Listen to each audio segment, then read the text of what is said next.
En el corazón del Peloponeso, entre altas montañas y densos bosques, se encontraba el lago Estínfalo. Sus aguas, oscuras y quietas, reflejaban un cielo amenazante.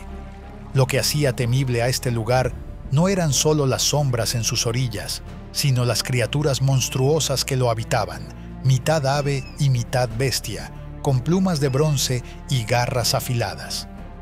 Euristeo, siempre manipulado por la astucia de Hera, ideó un nuevo reto para Hércules, seguro de que esta vez se desharía de su poderoso primo.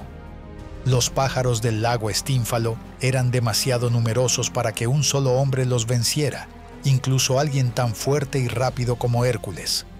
Estas criaturas no solo aterrorizaban por sus plumas de bronce y garras de acero, sino que también podían lanzar esas plumas como mortales proyectiles que se clavaban en la carne de sus enemigos. Aunque en las vasijas aparecían representadas como gansos, con cuerpos cortos y largos cuellos, en realidad estas aves eran una plaga temida. Según la tradición tardía que seguía Pausanias, estas aves devoraban hombres, y sus picotazos podían atravesar armaduras de bronce o hierro. A través de un mensajero, ya que el cobarde Euristeo no podía dar la cara, Hércules recibió la orden de limpiar la región de estas aves, que no solo destruían las cosechas y devoraban los frutos, sino que no dudaban en atacar a los humanos. Los campesinos abandonaban la fértil tierra alrededor del lago, incapaces de soportar el terror que esas criaturas les inspiraban. Incluso sus excrementos eran mortales, envenenando todo lo que tocaban. A pesar del peligro, Hércules no dudó en aceptar el desafío. Euristeo esperaba que esta misión fuera su fin, pero el héroe, acostumbrado a enfrentar lo imposible, se preparó para enfrentarse a las bestias del Estínfalo, sabiendo que su valentía y astucia serían puestas a prueba como nunca antes. El lago Estínfalo estaba rodeado de árboles tan densos que casi no dejaban pasar la luz. En ese lugar, las aves encontraban un refugio perfecto. Pero no eran aves comunes. Eran tantas que, cuando alzaban el vuelo, parecía que un manto oscuro cubría el cielo, robando la luz del día. Hércules, acostumbrado a superar cualquier desafío, sintió algo diferente al ver la escena frente a él. Por primera vez, una ligera opresión en el pecho y una duda, rara en él, lo invadieron. Sabía que esas aves eran tan peligrosas como le habían contado, y que su arco y flechas envenenadas tal vez no fueran suficientes. Se sentó en una roca cubierta de musgo, mientras por un momento consideró la posibilidad de fracasar. Sumido en su tristeza, un leve ruido a su lado lo hizo levantar la vista. Frente a él estaba Atenea, la diosa de la sabiduría. Sin decir una palabra, le entregó un cascabel de bronce, aunque otros dicen que fueron unas castañuelas. Lo importante era el sonido metálico que producía. La historia también cuenta que Atenea recibió el cascabel como un regalo de Hefesto. Hércules lo tomó, y sin que nadie se lo dijera, entendió lo que debía hacer. No siempre se trataba de usar la fuerza o la habilidad. A veces, lo importante era saber cuándo cambiar de táctica y aprovechar lo que el destino o los dioses ponían en su camino. Atenea no necesitó decir más. El mensaje era claro. Cuando ella se desvaneció entre las sombras del bosque, Hércules se sintió listo otra vez.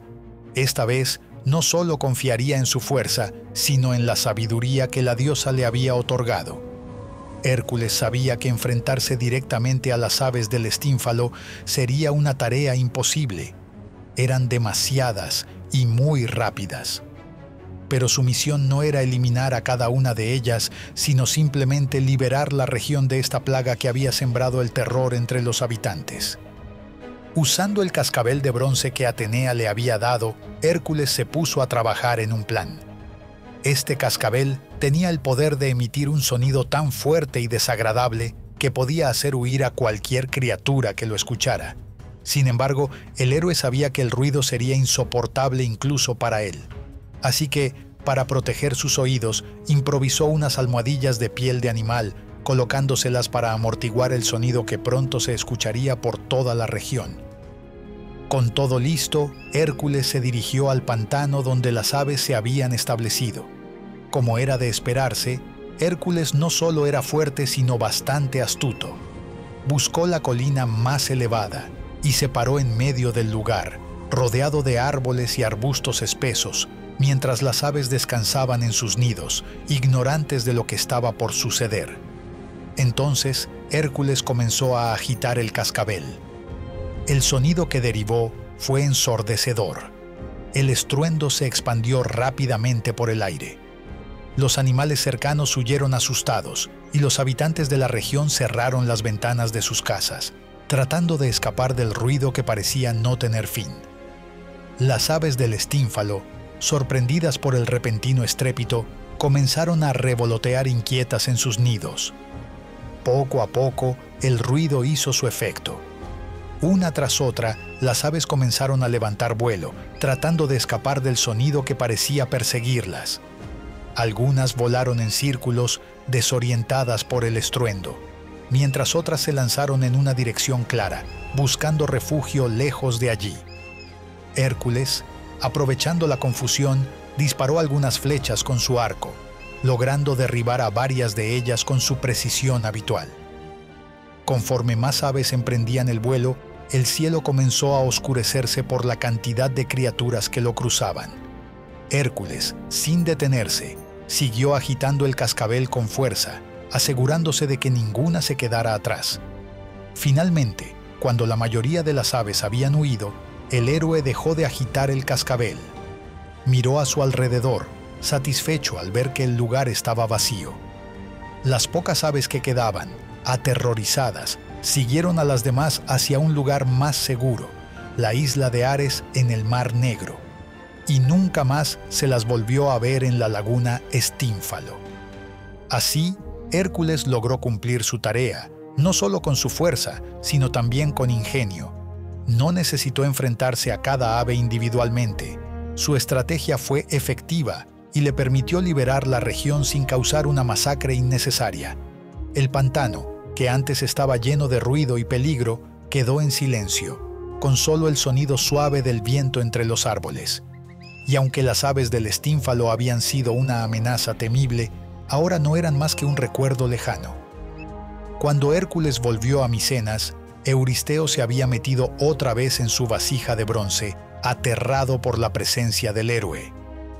A lo lejos, unos cuantos pájaros del estínfalo aún rondaban el palacio, como si desafiaran la tranquilidad que Hércules había traído consigo. Sin inmutarse, Hércules sacó su arco, tensó la cuerda y, con la precisión que solo él podía tener, abatió a los pájaros uno por uno. Cada flecha daba en el blanco, y los cuerpos de las aves cayeron al suelo en silencio. Guardó su arco con tranquilidad y caminó hacia el palacio. Euristeo, todavía temblando dentro de su refugio de bronce, asomaba apenas la cabeza, mirando a Hércules con nerviosismo. El héroe, sin decir nada, esperó pacientemente a que el rey le indicara su siguiente tarea.